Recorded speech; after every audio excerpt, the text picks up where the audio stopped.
Kelly took a lot of heat for her line of questioning to Jane Fonda back in September. Take a look. I read that you said you felt you're not proud to admit that you've had work done. Why not? We really want to talk about that? Well, one of the things people think about when they look at you is how amazing you look. Well, thanks. Good attitude, good posture, take care of myself.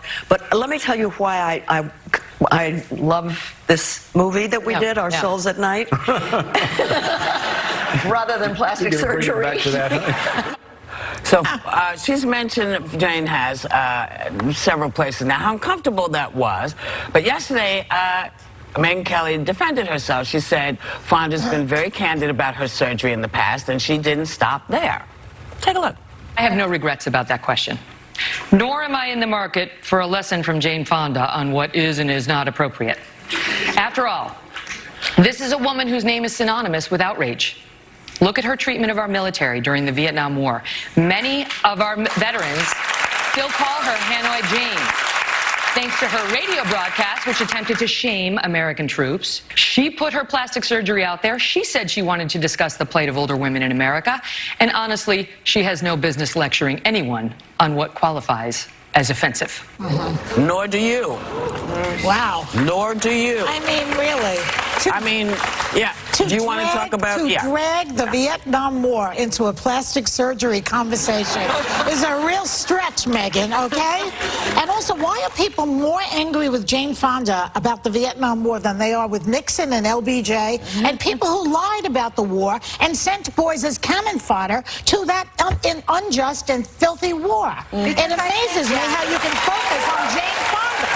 There's one thing to be a politician making policy and sending people to war. It's a whole other thing to be an actor going over and, you know, spreading anti-war propaganda. Well, it was a very, very, very big deal to many veterans. She's talking about POWs, and this obviously everyone knows my father was a POW. I will say that she says that she regrets doing that to my dying day. I don't like any of this in general because I do think when you're revisiting things as serious as anti-war propaganda and people going over in such a context, it has nothing to do with plastic surgery, and it's much more serious than the issue at hand. Well, what bothered me is, you know, I've never seen a journalist do something like Who's that. a journalist? Well, Not anymore. Exactly. The reason you don't see it is because journalists are not supposed to be the story. We're supposed to be, and it's a struggle, I think, for everyone to be, but we're supposed to be humble.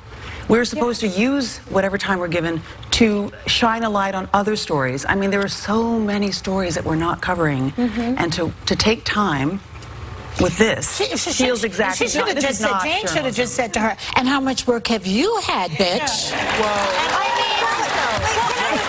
I just interject really quick? All of this is beneath all of us. Right. Anne is someone I have looked up to my entire career. I adore you. I adore the kind of work you did, especially when you went over to Afghanistan and the kind of interviews you did. And we are lacking right now people like Anne. So I think most importantly, I don't care about women having... I think if you want to have plastic surgery, amazing. I do agree with you that, like, there's so many more provocative, interesting topics. Megyn should be but I will say this, you know... Thank you, Megyn. Not this Megyn, that Megyn Megyn. Kelly. It's okay. You know, if I can forgive you for telling all of my friends, black children, that Santa's only white. Yeah, right. You can step back, because you made a mistake. Yeah. You made a mistake.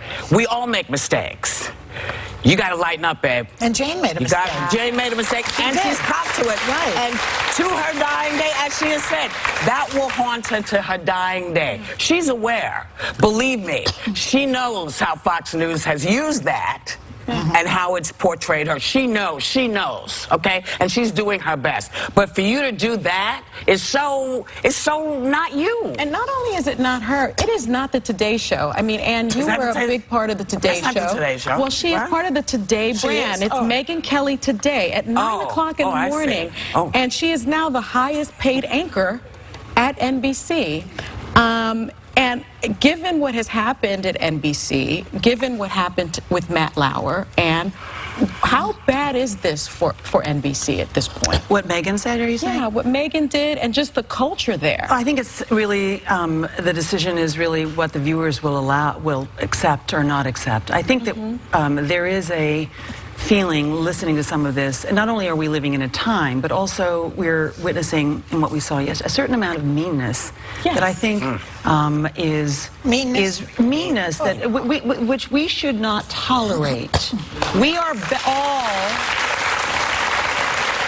But in general, about everything, we are better than this. We are made of good stuff. We can reach out to each other. We can listen. But they were mean to you over at the Today Show. Here we go. Yeah. I mean, I'm trying to go here, and they're going here. What do I do? You brought the subject of meanness up. Well, I'm talking to answer the question. So I've heard. Which, by the way, I have to apologize. I want to apologize to Megyn Kelly. I didn't mean to call her a bitch. I like her, actually. I've met her at parties, and I like her. She's smart. I just think that she's struggling for a persona, like a comedian is looking for, who am I on stage? You know, she doesn't know who she is. Mean Girl persona. And that's the problem. And I like her. I just want to say one quick thing. I worked at Fox News for a long time. I had a really great experience there. It's really fun working at Fox News when you're a conservative because you're surrounded by like-minded people, and it's this warm, cozy, like, we all agree, and the left's against us, and I have some of my closest friends from Fox.